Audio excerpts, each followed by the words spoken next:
right, so I often forget to introduce myself, so I always put a who the heck am I slide in there. But who am I?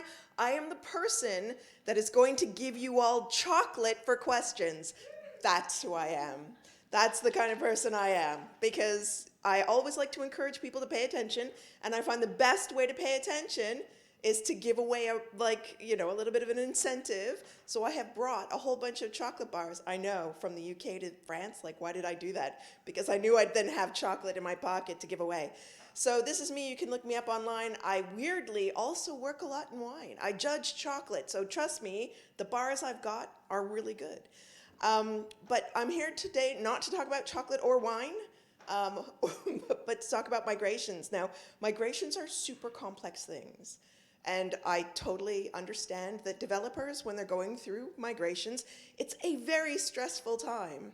And often I'm called in after the migration has happened and something's gone terribly wrong. It's very rare that I have the opportunity to come in early enough in the process to prevent disasters. But they are complex, especially if you're changing the whole way the site works.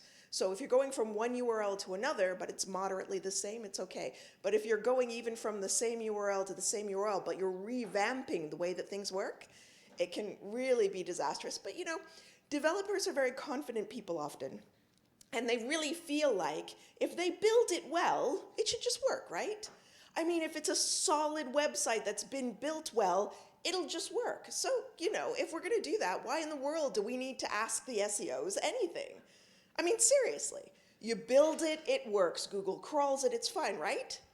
Totally fine. Absolutely, yes. See, it's fine. Don't worry about a thing.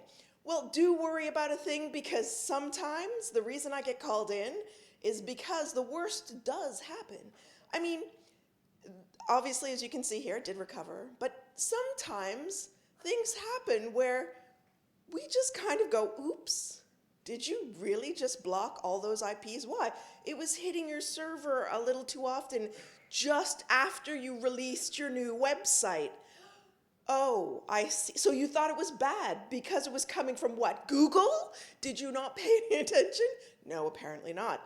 But that's just one thing. What's the worst that could happen, really? Well, you could go live with broken hreflang, and then Google's just like, you know what? I'm going to stop you right there.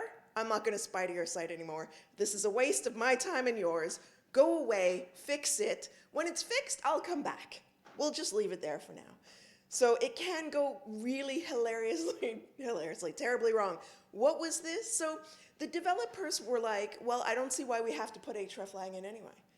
It's a different site. Sure, it's all in English and it's all for different countries, but it's all got different TLDs. If it's for Australia, it's got the appropriate TLD. If it's for the UK, it's got the appropriate TLD. Canada, it's got the appropriate TLD. It's Canada, not California. I often have to remind people. CA is for Canada, large landmass just to the north. But, you do have to think about these things. So they were like, oh, why are you making us do this? Right, fine, we've done it. So I looked in the source code, and it was very interesting because, yes, they had done it.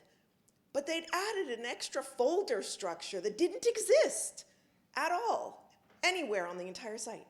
Added it in just for fun. And so we now had a whole new folder structure that was supposed to be the hreflang, but wasn't. So Google was like, just give up.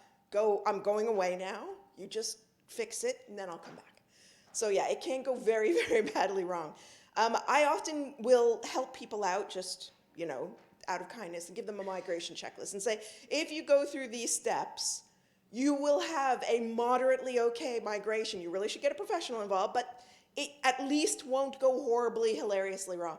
Hilarious for other people that are on the outside looking in, not so hilarious for people who are on the inside trying to make money looking out. So this is what happens when you don't take steps like checking the redirects are in place, or checking that the website actually, resolves on the DNS it was meant to resolve on. Maybe remove those links to staging. I don't know. Small things. Just small things. And maybe don't go live with a robots.txt that says, disallow all. Just thinking out loud there. Maybe try that. I know it's a little radical, but it's fun.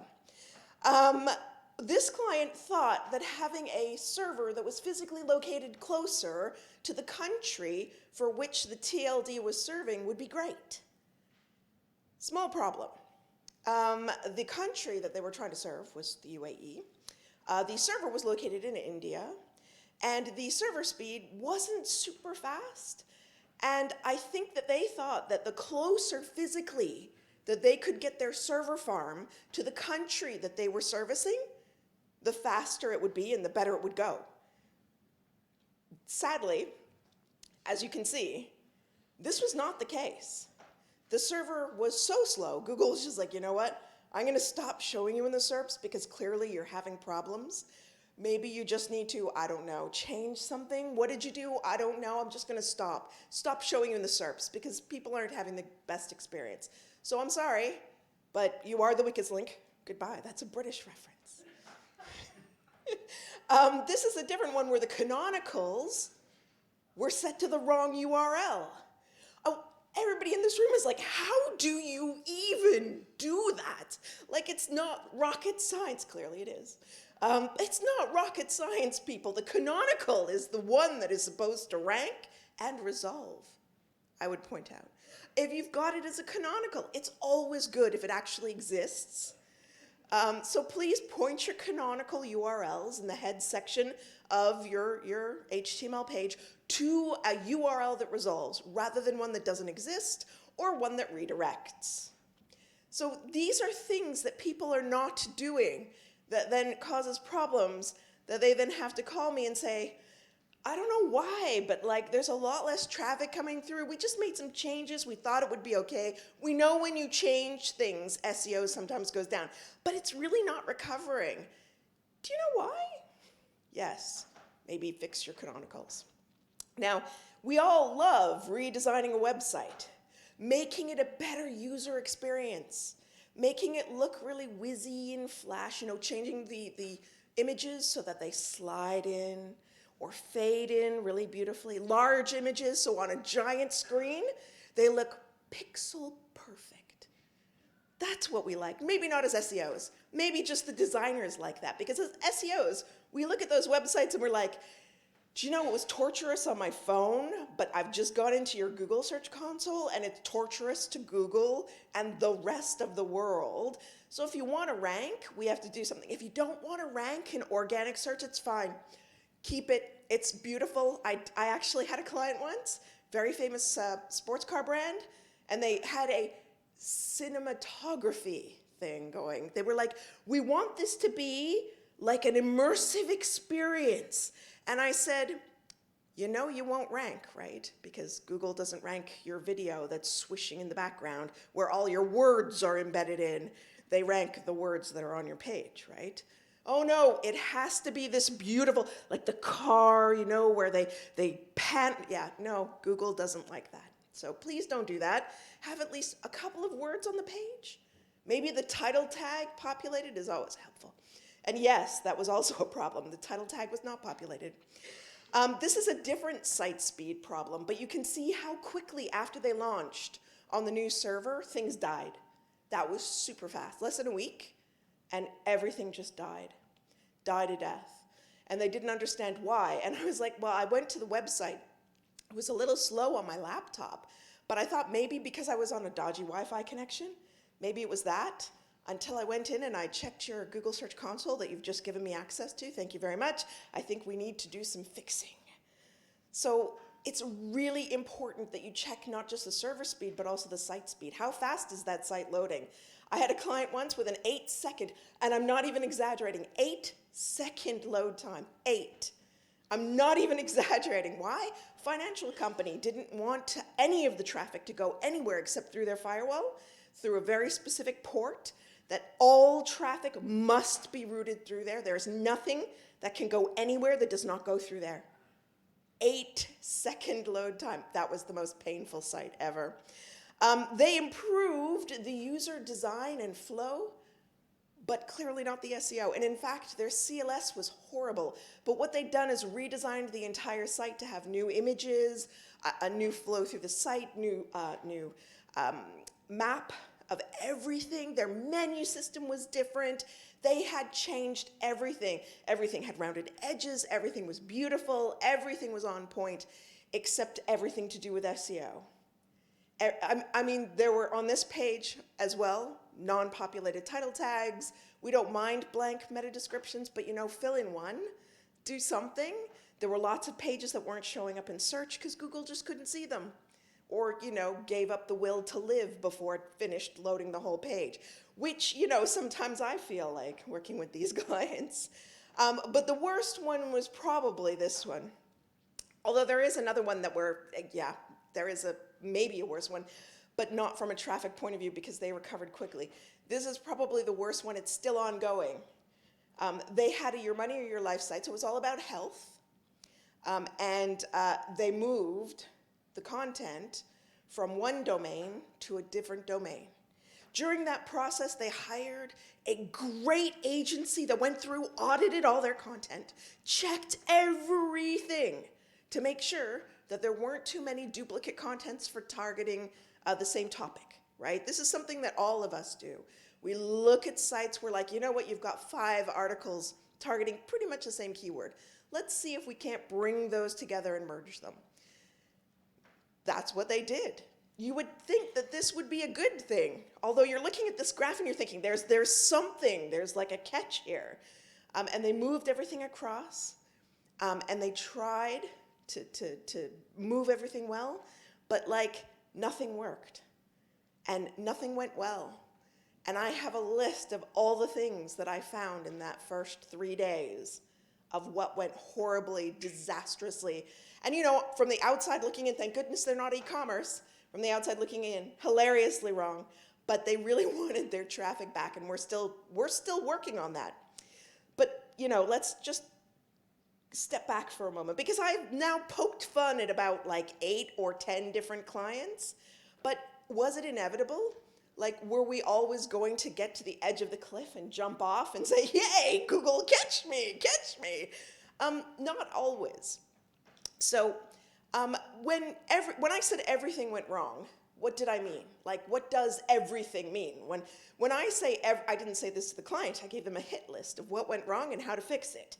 And most of it was, tell the developers to pull their thumb out and fix these things like this. But some of it was, we need to fix the content, they've messed that up, and things like that. But what did I mean by everything? Well, first of all, both versions of the website were okay and live, and some had canonicals, some had redirects, there were links. We had both www and non-www scattered liberally through the site. I'm not even exaggerating. I crawled the site. I got both versions of the site. When I checked what was linking from where, it was all over the place. So yeah, the canonicals on this one were actually mostly pointing to redirects, but sometimes to 404s, because we don't want to make it easy for Google. Why should we do that? We'll just, give them a few challenges. We know Google can figure this out. So really, it doesn't matter what we break. Google can figure it out. Yeah, no. Sorry, babes. 404s actually responded as 200. Now, for those of you who aren't sure what that means, a 404 or a 200 or a 301 is a server response code.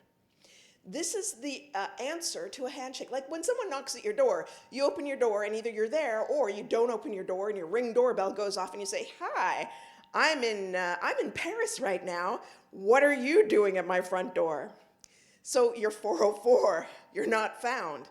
But the response to the handshake is a set of numbers that tells the other server what to do, and then may come with additional instructions like 301, but you know what? Here's the new address. It's a permanent redirection. We've sold the house and moved somewhere else. Nebraska, maybe, I don't know. Maybe Yellowstone. Yellowstone, maybe, I don't know. Not Yellowknife. It gets very cold in the winter. You don't want to move to Yellowknife. No one wants to move to Yellowknife. People who are in Yellowknife, which is in the northwest, it's in the Yukon, they want to leave. It's very cold in the winter. So is Toronto, but not that cold. So we've moved. 302, well, I'm somewhere else this week, but I'll be back next week. So sometimes they're instructions, but they are server response codes. That is a protocol that is written in the RFCs. What are RFCs?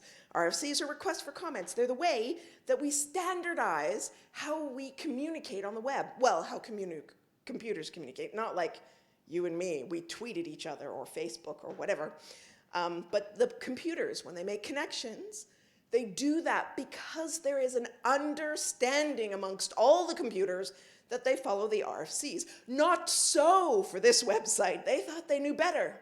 404, forget that. We're going to tell them it's 200, A-OK, even though it's not there. But it's okay. It's okay. Google will figure it out. Sitemap. Oh, the sitemap was fun. Have you ever gone into a sitemap and been like, how old is this? Because there's like stuff that doesn't exist anymore in there. Well, this was a brand new website. And there was stuff in there that didn't exist ever. So you really got to be on it with developers. There's so many things that can go wrong. So when I say everything went wrong, the content audit, fantastic. Decided to double up on a lot of the topics and remove a whole lot of other topics that we were ranking well for and getting a lot of traffic for. But hey, what's a little bit of lost traffic of tens of thousands per month between friends, right? We're fine. We're fine. Thank goodness. Again, thank goodness they're not an e-commerce company. They're an informational site about health. Thank goodness they're not in e-commerce, because this would absolutely have fried them. So internal linking, who needs internal linking? Menus are for the weak. No one needs menus. People psychically know where to go. Not so much, people. We all need a menu. Sometimes we're not on the page we want. Remember, they've created extra content around the same topic, so who knows what page they landed at. Yeah, so it was not great, but the real kicker was once you got there, you had to wait for the page to load. And I was just like, how did you do all of these things at once? Like, a few of them okay, but why don't you... I have to write a case study about this because this is impressive. You know, it's like when you have a child and they're a genius, it's that impressive. No, everything was broken. The site is still sort of broken, but it's mostly fixed now. But the developers were really, really quite antagonistic. And I remember being in a car from a conference to the airport on a phone call with the developers who were like, no, it's not wrong. And I said, well, it was wrong this morning. They were like, well, when did you spider the site? And I said, at 8 a.m. CET. Why? You're in London, so I guess I caught you before you were able to push the new one, huh? Busted, man. So how did it even happen? Well, I had no access to staging. I wasn't given access to staging. They thought I didn't need it. It's just an SEO. They don't need access to staging. Some other company is doing the content, so, you know, you can't do anything about that. It's fine. Client signs off content. We can't change it. So what are you going to do? Some title tags? Well, evidently, I would have stopped you from releasing a website that wasn't going to rank for 16 months. And they didn't trust me. Every time I came up and I said, I spidered your site. Here's the tool, Screaming Frog. You can pay for it. It's not that expensive. I know, because I'm still working with an agency I'd used to work for before. They've bought it. Lots of other people have bought it. It's really not expensive for a yearly license. You can buy it and do the same thing I did. This is not black magic, people. I know you think SEO is black magic, but it's not. It's just Screaming Frog. Honestly, people, just spider the site. Oh, well, it's fine now. If you check, it's fine now. Well, that's so good for you. I'm glad you pushed to live something because you knew this call was coming up in 4 hours after you pushed to live. Congratulations. So they really didn't trust me. They didn't like me. They still don't, because I keep pointing out the things that they've done wrong. And they don't like people who do that. So access to staging is an imperative. If you are working with a migration, you must get access to staging, absolutely must. And I don't care if they say, well, you know, staging's kind of slow and it's not gonna behave like the live site. I don't care. I really don't care, because if it's not gonna behave like a live site, I'm gonna tell you what's wrong with it, and if it goes live and those things are still wrong, busted. That's why you need a good SLA too. But they don't trust SEOs, because what do? Oh, we inject keywords. No, actually, we check to make sure that you don't fucking up so that people actually lose money. So we do try, and it is on the road to recovery. But the reason that that line looks as wavy as it does is that was the line that was flat at the bottom of the previous slides. That flat one at the bottom, I had to take out the old site so that you could see what the new site was doing. And yeah, the old site still ranks. Why? Because Google's like, well, it was there before and it worked, so maybe it'll come back. I don't know, maybe. And there's still some stuff live on it because they screwed up the functionality of some stuff and we couldn't move that stuff across. So the old site does still exist. Yay. I don't know. As I said earlier, accidentally blocking the spider can be a huge issue. Now, sometimes I've seen that where you push to live and your robots.txt is like, disallow. Oh. No. It's very bad when that happens. So Content King is something that you can actually have pointing at your site. One of my clients actually caught a huge number of things going wrong immediately after launch, just through Content King. So that in and of itself paid for Content King. If you have the option, get Content King. Set it to staging, set it to live. When staging becomes live, it will catch stuff that you might not have caught, even on staging, because the process of going to live is not always error-free. So sometimes we block crawling from that, but sometimes we block crawling because, well, the same IP kept hitting us over and over again, and it wasn't really doing anything, and it was really fast, and it kept requesting these pages really quickly. So there was an alert on the dashboard, so I just blocked it. I'm sorry, you what? Oh, we just blocked it and sent to 403. I'm sorry, you what? Not only that, but because this site had ads on it, guess what else wasn't accessible? For those of you who work in the industry, ads.txt was giving a 403. That did not make revenue happy either. It does come back fairly quickly after you block it, but we unblocked it within, I think, 46 hours. And we host piped all of Google's IPs. So within 46 hours, we were back up, but look at how long it took to start trusting us again. And it's still not quite back up there. So yeah, it's got, a lot of articles in there, I think 100,000, and it's still not quite back up to where it was before. But I made a quip, hreflang, it went to non-existent folders and things like that, and the devs were like, yeah, but Google will figure it out, it's redirected, it's fine. Is it really that important? So what if we've got like Australia and the US and the UK and Canada, and it's all the identical content and it's all in English? Does it really matter? Like, it's all different TLDs. It should actually be okay, right? Not really. Not really. No, it's still suffering. We fixed it. It did take a little bit of time because apparently the developers didn't know how to remove that extra folder that they put in that didn't exist and didn't actually have any content, but was still in the hreflang because they thought that's what I wanted. And I was like, no, if you check the notes, I've told you exactly what we need. That was not part of my notes. Where did that come from? Oh, well, we thought, don't think. Follow the notes. Don't think, just follow. So in this case, it's not a happy ending yet.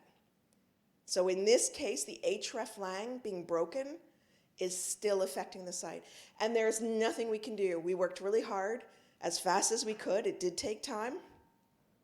Still dead. So sometimes when you make mistakes, the mistakes linger. So make sure when you're working with developers, you do not let them push stuff to live unless you have access to staging. And if it goes live, if you cannot fix it within 24 hours, as someone said earlier today, it must be rolled back and the old site put back, because otherwise this is what happens. It's still depressed. It is still down. The rankings are down, the impressions are down, so therefore the clicks are down. And this is a site that sells stuff.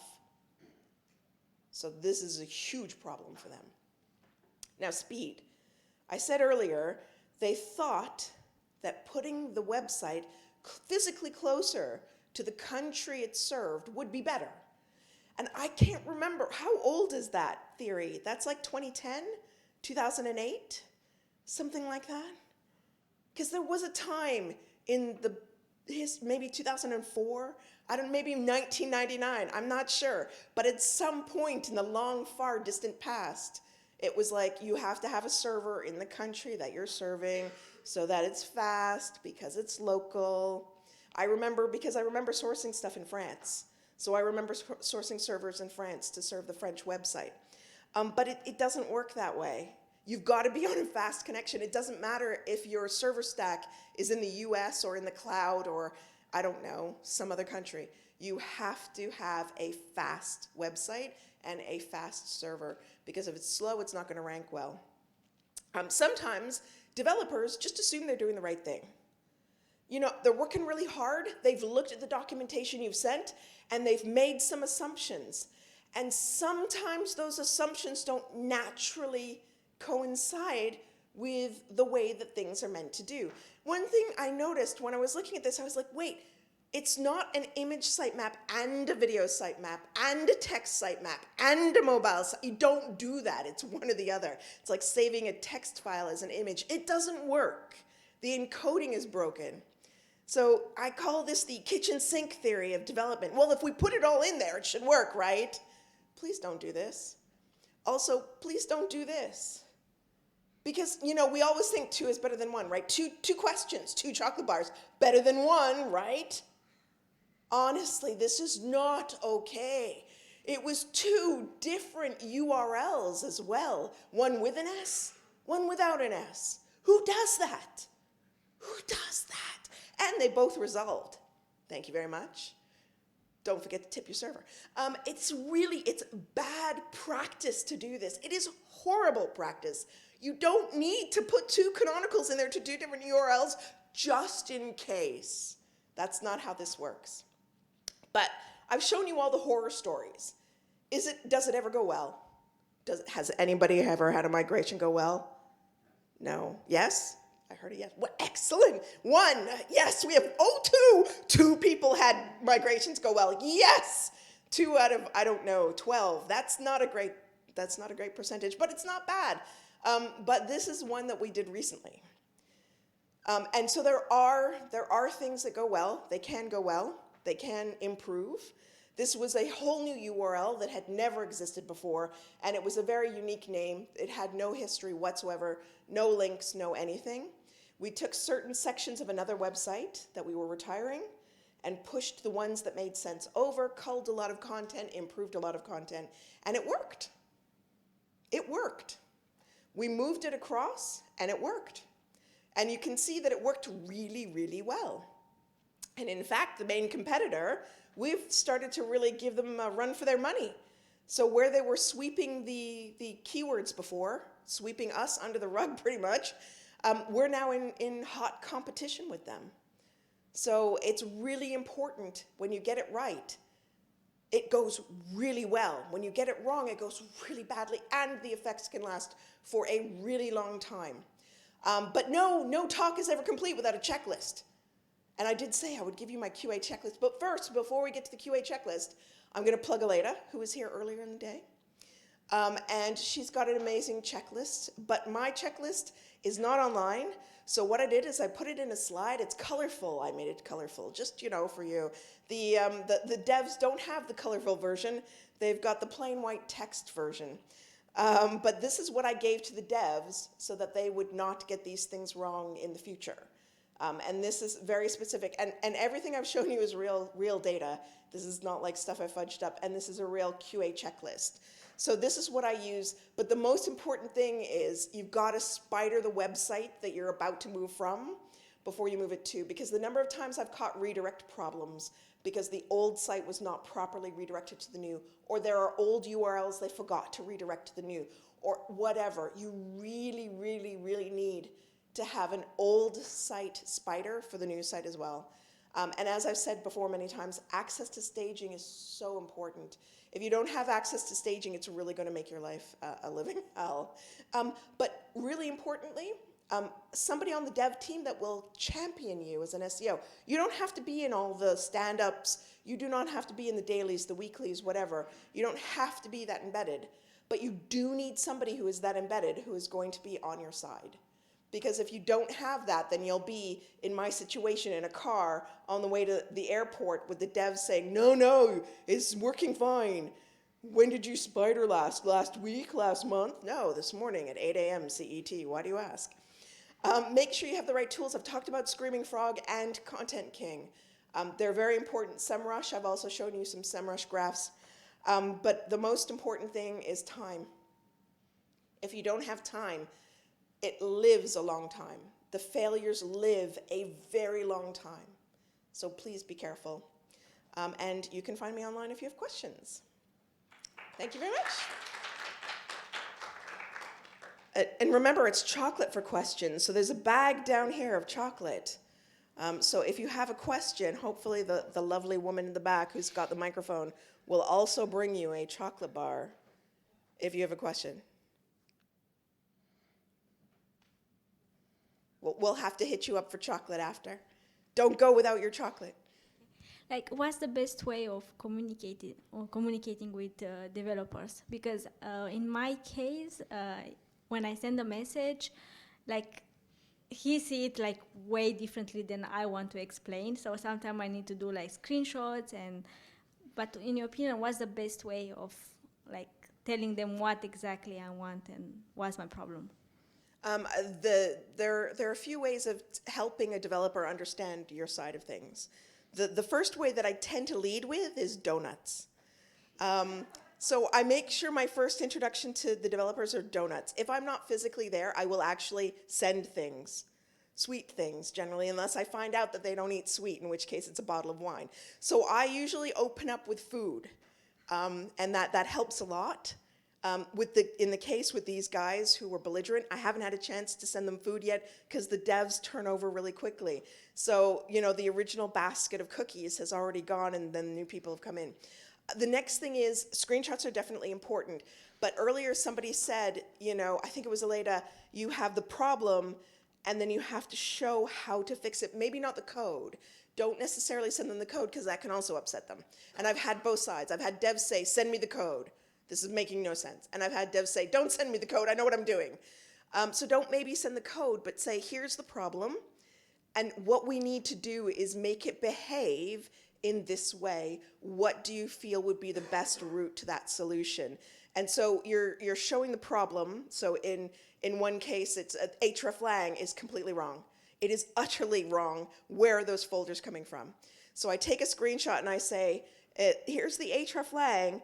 Here are the extra folder structures. These don't resolve, so I need these to be changed to a URL that resolves, that's relevant for this page, for that language. And I understand it looks like what you're trying to do is, what you've done is taken the hreflang and added it to the folder structure, which shouldn't be happening. Is there a way for you to change that quickly, or do we need to back rev to the previous version? So if you can frame it with, here's the problem, here's the solution I need you to figure out how to do. Is it possible, or do we need to go backwards? I often find not CCing their boss in the first instance helps as well, because then you're not embarrassing them. So you're showing that what you're trying to do is resolve things before anybody higher up finds out, and that also can instill very goodwill. Does that make sense? Another question for Judith. Somebody wants a chocolate. The bag is just here if you want to. Thank you very much. I stopped throwing it at people after I hit someone in the head. It's just that bag, the brown bag. Yep, that one has all the chocolate bars in it. Yeah. So many funny stories, Judith. I just wanted to know actually what happened with the finance client that had an 8-second load time. What was the end result? What was the end result? We actually managed to convince them that it was a bad idea and we needed to tune the firewall. We never got around the firewall issue. I did recommend an external site that would kind of be a buffer that people could land on before they went through the firewall, but apparently legal didn't like that. So we worked with them and we brought the time down for the firewall. But it never, when I was working with them, it never got below, I think, 4.5 seconds. So it was still a big problem. But they're ranking better right now, so I assume that they've gotten through that in time.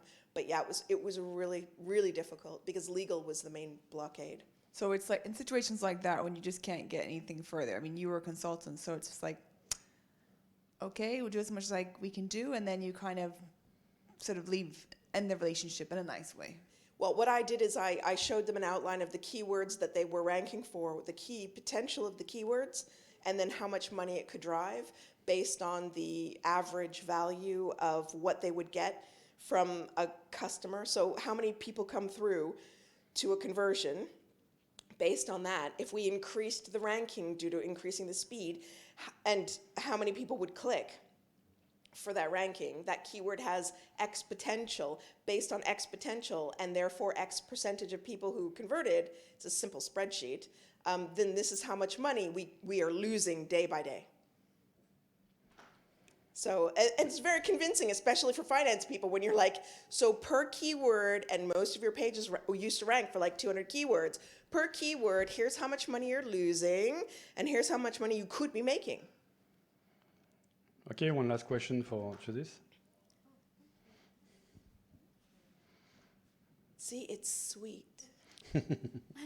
Yeah, so it shouldn't feel relatable, but the canonical issue is actually really relevant to me at the moment. I'm so sorry. So 2 parts to this question. In your case, was it a WordPress website? And if so, how did you fix at scale? So the canonicals. Yeah. Interestingly enough, it was a WordPress site. And the developers did take a substantial amount of time to fix it.